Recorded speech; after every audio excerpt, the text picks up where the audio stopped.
Bakunzi ba Anaweza, Uwiteka Imana abaha umugisha bishimire abagirire neza.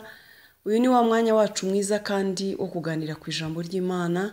Ijambo ry'Imana jya urikunda nshuti yanjye, jya urikumbura, jya urisoma, jya uritekerezaho, jya uryiringira kuko ijambo ry'Imana ni ukuri, ijambo ry'Imana ni ubuzima, ijambo ry'Imana ribonekamo ibisubizo by'ibibazo byacu byose. Haleluya. Ugubwe neza rero ni ijambo ry'Imana muri uyu mwanya mwene data. Niba uri iruhande rwa Bibiliya ushobora kuyifata nawe ugasoma ijambo ry'Imana, ariko niba utari mu mwanya wo kuba wasoma Bibiliya ushobora no kuyisoma watashye utuje utekanye, nabwo ni byiza nta kibazo. Haleluya. Nta kimana itakoze. Bibiliya dusigaye tuba tuzifite no mu matelefoni yacu. Bigukundiye ntacyo byaba bitwaye kurisoma, kandi bitagukundiye ukaza no kurisoma ninjoro cyangwa aho uzabonera hose, icyangombwa nuko ugira umwanya w'ijambo ry'Imana kuko ririmwo umugisha wawe. Haleluya. Uyu mwanya rero tugiye kuganira ku ijambo ry'Imana rivuga ngo ese ugira urwibutso imbere y'Imana? Ese mwene data ugira urwibutso imbere y'Imana? Hari ibyo Imana ishobora kukwibukiraho? Hari ibyo wakoze byanditswe ahantu byatuma isaha n'isaha bibaye ngombwa ko Imana ikwibuka yabikwibukiraho? Yesu ashimwe cyane. Haleluya. Niba inshuti zacu zijya zitwibuka kubera kado twazihaye, kubera message nziza twazandikiye, kubera ko twagiye kuzisura, akagukunda akagukumbura mu gihe ataguheruka, akakuvugisha ati ko ntaguheruka bite, mbega akagira icyo akwibukiraho, niki Imana yawe izakwibukira? Ugira urwibutso imbere y'Imana yaremye ijuru n'isi. Haleluya. Mwene data, ni byiza kugira urwibutso imbere y'Imana, ukaba ufite imirimo wumva Imana ishobora kukwibukiraho.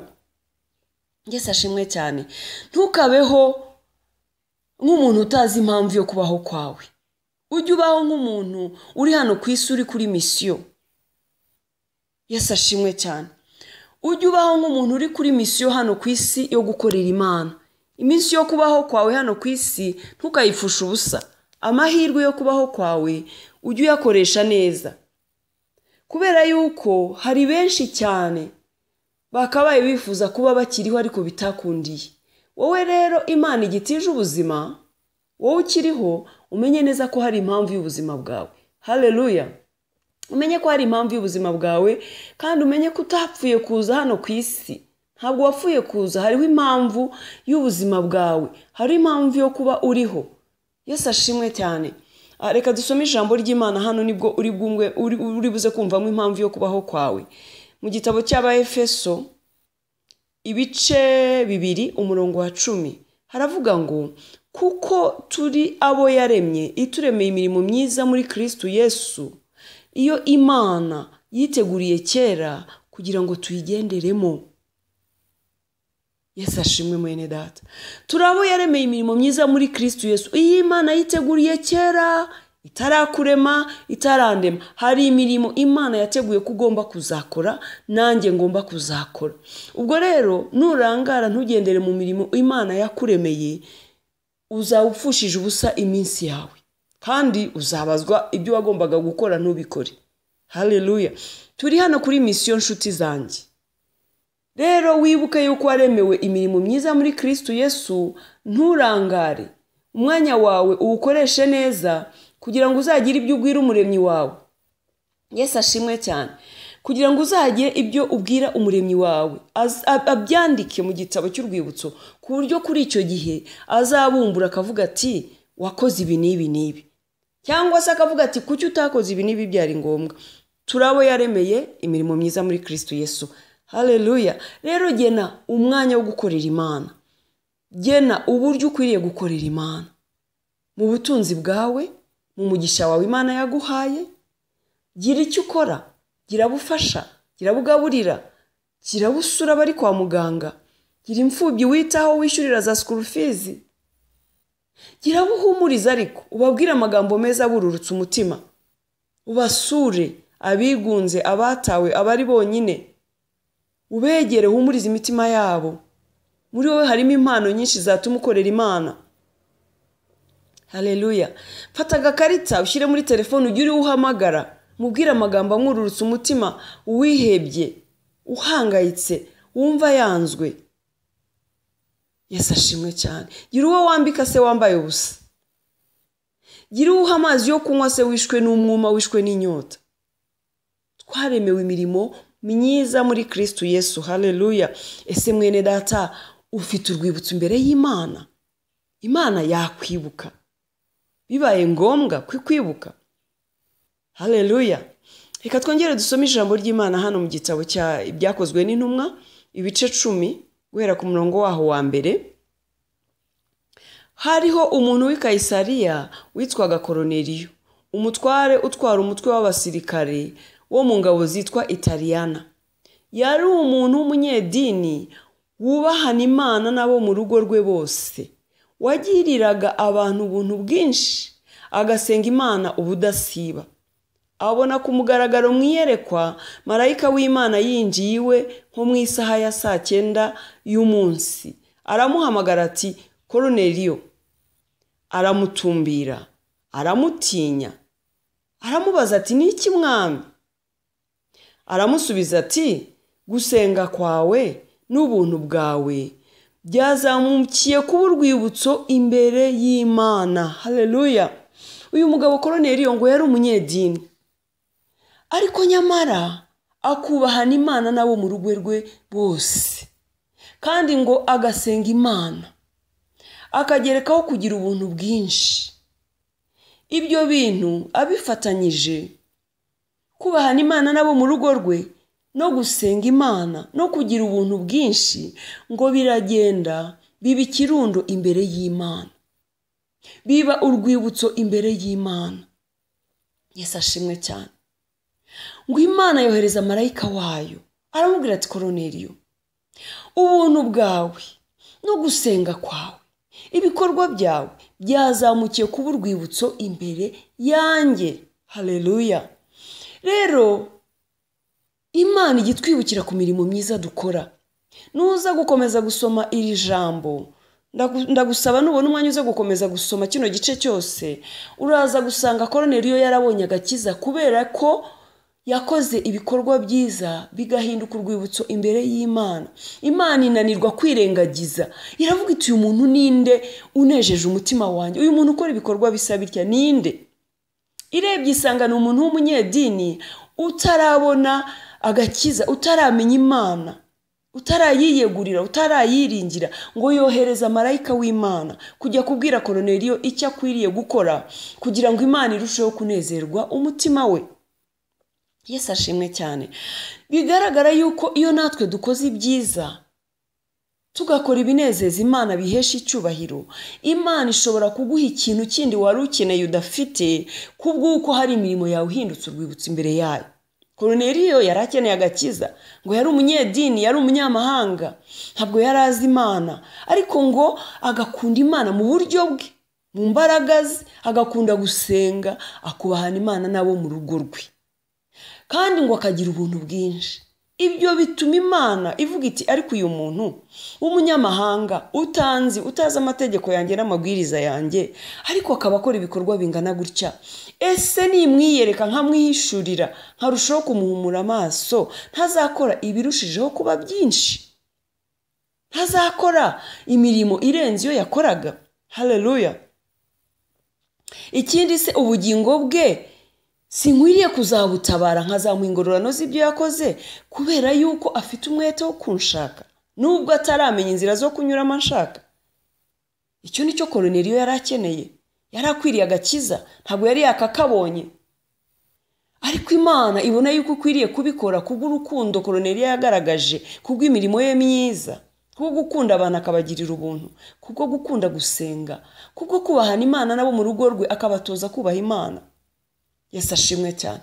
Wowe uyu munsi rero hari ibindi ukeneye byinshi. Imana ishobora kuguha ibyo ukeneye byinshi, nyamara byari bikugoye, utaruzi n'uburyo uzabibonamo kubw'imirimo myiza wakoze cyangwa ukora. Imana ikakuvunjiramo cya kindi wari ukeneye ukakibona. Erega nitugera mu ijuru tuzagororerwa, ariko tukiri na hano ku isi hari byinshi Imana idukorera kubw'ibyo tuba twakoze. Birashoboka ushobora kuba uri umushomeri, ariko niba hari ibyo wakoze byiza, byibutse Imana. Uretse kutanayibukije nayo yakwibuka, ariko byibutse n'Imana, uvuga uti Mwami, urabizi yuko iyo mfite akazi abapfakazi ntabibagirwa. Uzi ko ntibagirwa imfubyi Mwami wanjye. Uzi ko abambaye ubusa mbambika.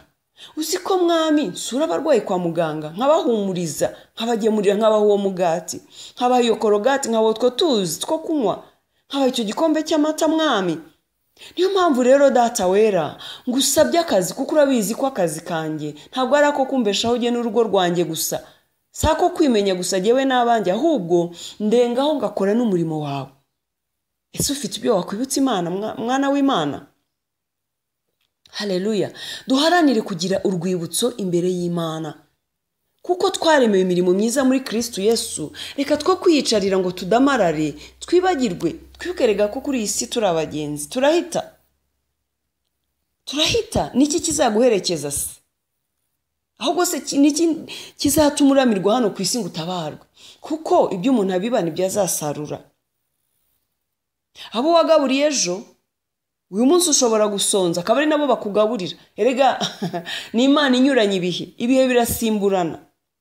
Yesu ashimwe cyane. Abo wambikiye abana bashobora kuzakwambika, nawe wageze mu bihe bikomeye. Ibihe bijya bibaho, iminsi mibi iraba kandi nawe itageraho. Yesu ashimwe cyane. Rero ibyo dukora bizatubeshaho mu gihe cya none tukiri ku isi, ariko no mu gihe cy'ejo bizaduhesha ubugingo, no mu gihe kizaza tuzabona ingororano. Haleluya. Reka twongere dusome ijambo ry'Imana hano mu gitabo cy'Abagalatiya. Ntukagire ubunebwe bwo gusoma ijambo ry'Imana mwene data. Ntukagire ubunebwe.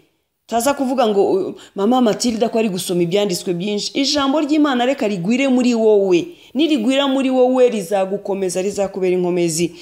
Oh haleluya. Reka dusome mu gitabo cy'Abagalatiya ibice 6, duhere ku murongo waho wa 2.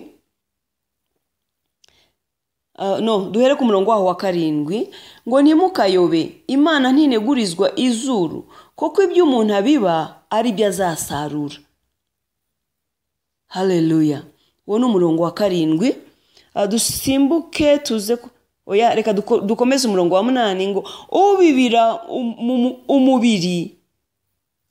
umubiri we, muri uwo mubiri azasaruramo kubora, ariko ubibira umwuka, muri uwo mwuka azasaruramo ubugingo buhoraho. Umurongo wa 9. Twe gucogorera gukora neza, kuko igihe nigisohora tuzasarura nitutagwa isari. Mwene data, wirinde kurangara. Imana yacu ntinegurizwa izuru. Umuntu wese ibyo abiba nibyo azasarura, kandi ijambo riratubwiye ngo nitutagwa isari tuzasarura, kubera yuko Imana idakiranirwa ngo yibagirwe imirimo. We gucogora gukora ibikorwa byiza, we gucogora gusenga, we gucogora kwita ku batagira kirengera. Mwene data, shakisha urwibutso imbere y'Imana, kugira ngo Imana izakurengere ejo n'ejo bundi bibaye ngombwa, ukiri na hano ku isi, ariko no mu bugingo buhoraho n'ejo hazaza. Utabarutse nako utakiri kuri iyi si, uzabona ibiguherekeza. Uzi ko imirimo ituvugira, imirimo yacu iravuga. Yesu ashimwe cyane. Imirimo iravuga. Haleluya. Imirimo yacu iravuga. Mu gitabo cy'Abami, Yesu ashimwe cyane, hari umugore wari umupfakazi. Umugabo we yari yarapfuye, ariko akiriho mbere yari umukozi w'Imana. Noneho uwo mugabo ngo aza gupfa, hari umwenda yari arimo atawishyuye. Yesu ashimwe. Abamwishyuzaga baza kwishyuza wa mugore, ni ukuvuga baza kwishyuza wa mupfakazi, kandi ntacyo yari afite cyo kubishyura. Abuze icyo kubishyura, bashaka gutwara abana be ngo babagire ingwate, babubwishyu bw'umwenda se yasize. Ariko umugore we yibuka ko, uwo mupfakazi yibuka ko umugabo we yari umukozi w'Imana. Haravuga ati, gute abana banjye batwarwa bugwate, umugabo wanjye yarakoreye Imana. Haleluya. Abwira umukozi w'Imana, aramubwira ati, urabizi ko umugabo wanjye yari umukozi w'Imana, none umwishyuza arashaka gutwara abana banjye. mukozi w'Imana niki wamfasha? Byagenda bite? Mbega amenya uburenganzira bwe, amenya ko abana be badakwiriye kuba ingwate z'imyenda se yasize kandi yarakoreraga Imana. Uzi uko byagenze? Imana yamwishyuriye amadeni ye yose. Imana imwishyurira imyenda ye yose iyo wa mugabo yasize, irangije imuha ibimutungana n'abana be. Jya usoma ijambo ry'Imana. Aho ntabwo nshaka kuhasoma kuko twasomye ibyanditswe byinshi, ariko uze gusoma ijambo ry'Imana mu gitabo cy'Abami. Haleluya. Urahasanga iyo nkuru y'uwo mugore w'umupfakazi wishyuriwe imyenda n'umwami Imana kubera ibikorwa byiza umugabo we yakoze. Ese uyu munsi kugira ngo Imana ikwishyurire imyenda yawe, wowe irashingira kuki? Ese kugira ngo Imana iguhe akazi, wowe harya yashingira kuki? Umuntu se wagaburiye basi uzibutsa Imana? Uwo wambitse se? Gira ibyo ukora bituma Imana izakurengera ejo n'ejo bundi, kuko Imana yacu ngo ntabwo inegurizwa izuru. Shaka urwibutso mwene data imbere y'Imana. Ibyo ukorera ntibikabe ibyawe gusa, kwimenya wowe n'abawe n'urugo rwawe n'inshuti zawe n'abavandimwe. Hoya, menya neza ko hariho n'umugabane wo gukora umurimo w'Imana. Menya neza yuko Imana izakubaza icyo wakoresheje umugisha yaguhaye. Bumwiza